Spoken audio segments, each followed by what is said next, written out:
మమ్మల్ని రాజకీయ ఉపన్యాసం ఇవ్వమంటే గట్టిగా ఇస్తాం కానీ ఈ ఉపన్యాసం కొంచెం అందరికీ నమస్కారం.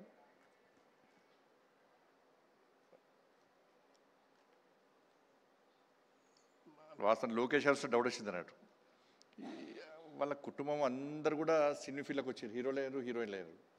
కానీ లోకేష్ గారు ఎందుకో సినీ ఫీల్డ్ పోకుండా ఇటు హీరో అయింది, ఇక్కడ పొలిటీషియన్ అయినట్టున్నారు. చాలా సంతోషం. అందరికీ నమస్కారం. బాలకృష్ణ గారి యొక్క ఈ కార్యక్రమంలో పాల్గొనడం సంతోషం. ఇంతకుముందు లోకేష్ గారు చెప్పినట్టు వారిని చూస్తేనేమో 65 ఏళ్ళు వారి వయస్సు, నిజంగా చూస్తానేమో 25 ఏళ్ళ లెక్క కనబడతాడు ఆయన బాలయ్య బాబు గారు. వారి లోపల ఒక బోలాతనం, ఆయన ముఖంలో గంభీరత్వం, నచ్చిందే చేసే గుణం, నచ్చకుంటే రుద్రతాండవం. అప్పుడు చూస్తున్నా వాళ్ళు అబ్జర్వ్ చేస్తున్నట్టు వారి యాటిట్యూడ్ ఏంది, వారు చూస్తుంటే నిజంగా నిర్మోహమాటంగా ఏదైనా ముక్కుసూటిగా చెప్పేటువంటి వ్యక్తి బాలకృష్ణ గారు. చాలా సంతోషం. వారికి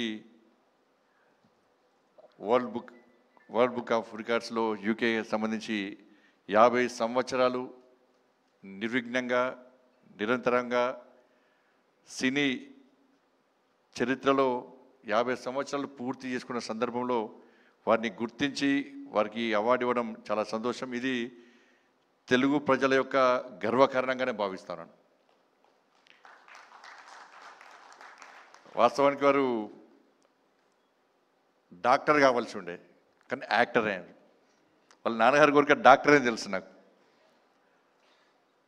అంటే కుటుంబ వారసత్వాన్ని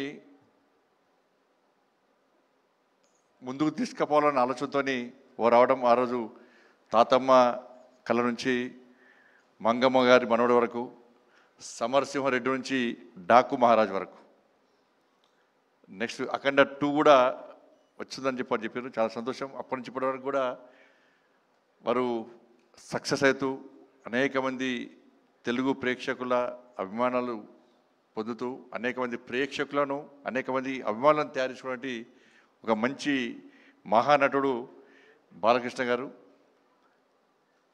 నేను మధ్యలో కొంతమంది స్టూడెంట్స్ నాకు వచ్చారు. అసలు చిన్న సమస్య మీద నాకు వచ్చినప్పుడు వాళ్ళు తొందర పడుతున్నారు. చాలామంది నాతో ఫోటో దిగాలని ఆడుతుంది వాళ్ళకు. కొంతమంది ఏమో తొందర వెళ్దాం అంటున్నారు. దాదాపు ఒక 100 మంది వచ్చారు చిన్న ఇష్యూ మీద. మీకు ఇంత తొందర ఎందుకు అంటే, లేదు సార్, ఈరోజు బాలకృష్ణ గారి మూవీ వచ్చింది, మా బ్యాచ్మెంట్స్ అందరం కూడా బెట్టు కట్టుకున్నాం, ఆ బెట్టులో ఒక అతను ఓడిపోయిన తర్వాత బెట్ ఏంది అంటే, ఈరోజు మీ అందరినీ కూడా బాలకృష్ణ గారి మూవీ తీసుకెళ్తా అని చెప్పాను.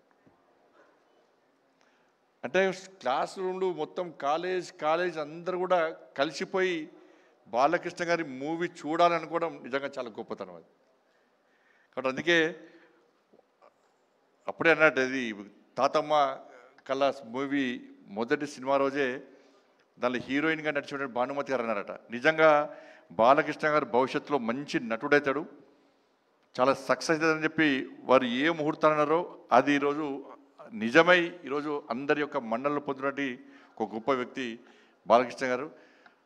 సరే, అనేక సందర్భాల్లో వారి గురించి తెలుసుకొని నేను ఒక సందర్భంలో ఈ సినీ ఫీల్డ్లో చాలా ఇబ్బందులు పడి అనేక ఒడిదుడుకు ఎదుర్కొని అనేక అవమానాలు ఎదుర్కొన్నా కూడా ఎక్కడ కూడా వెనుకడి వేయకుండా నేను అనుకున్న లక్ష్యం చేరుకోవాలి, ప్రజల మన్నను పొందాలి, నేను ఈ సినీ ఫీల్డ్లో సక్సెస్ కావాలని చెప్పి ఒక లక్ష్యాన్ని ఎంచుకొని ముందు పోతున్న తరుణంలో చాలా సందర్భాలు గతంలో ఎన్టీ రామారావు గారు, స్వర్గీయ ఎన్టీ రామారావు గారి యొక్క చరిత్రను వ్యక్తీకరించి అవాస్తవాలను చూపెడుతున్న తరుణంలో మహానాయకుడు అని చెప్పి అనేక సినిమాలు నిర్మించి వారి యొక్క వాస్తవ చరిత్రను చూపినటువంటి ఒక మంచి వ్యక్తి బాలకృష్ణ గారు.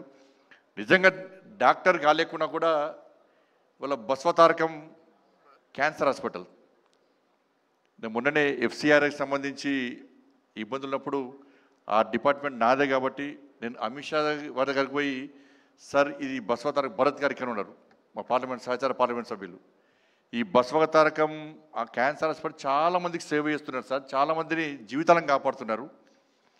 ఈ ఎఫ్సిఆర్ఎస్ సంబంధించిన ప్రాబ్లం వచ్చింది సార్, దీన్ని మనం తప్పకుండా చేయాల్సిన అవసరం ఉందని చెప్పిన తర్వాత వారు వెంటనే బాలకృష్ణ గారి కదా తప్పకుండా చేసాయి. నాకు కూడా బసవతారకం క్యాన్సర్ హాస్పిటల్ నాకు కూడా ఐడియా ఉంది. చాలామందికి సేవ చేస్తున్నారు, చాలామంది ప్రాణాలు కాపాడుతున్నారు. ఇప్పుడు క్యాన్సర్ వల్ల చాలామంది ఇబ్బంది పడుతున్న తరుణంలో వాళ్ళు చేస్తున్న సేవను గుర్తించి ఆ ఎఫ్సిఆర్ని తిరిగి ఓపెన్ చేయాలని చెప్పి వారి ఆదేశం ఇచ్చిన తర్వాత వెంటనే కూడా నా డిపార్ట్మెంట్ కాబట్టి అమిత్ షా గారి యొక్క ఆదేశాల వరకు చేయడం జరిగింది. వాళ్ళ బసవతారకం హాస్పిటల్లో ఒక క్యాన్సర్ పేషెంట్ అడ్మిట్ అయిందంటే ఒక భరోసా, ఒక ధైర్యం, ఒక విశ్వాసం వాళ్ళందరూ కూడా. అటువంటి ఒక మంచి హాస్పిటల్ ద్వారా ఇవాళ సేవ చేసే ప్రయత్నం చేస్తున్నారు. ఇప్పుడే తెలిసి నాకు ఆంధ్రప్రదేశ్లో కూడా తిరిగి బసవతారకం క్యాన్సర్ హాస్పిటల్ కూడా ప్రారంభిస్తుండడం నిజంగా చాలా సంతోషం. మరి ఇటువంటి పరిస్థితుల్లో ఇలా బాలకృష్ణ గారు ఒక మంచి ఈ అవార్డుని తీసుకోవడం ఇది తెలుగు ప్రజల యొక్క గర్వకారణం. ఎందుకంటే తెలుగు ప్రజలకు తెలుసు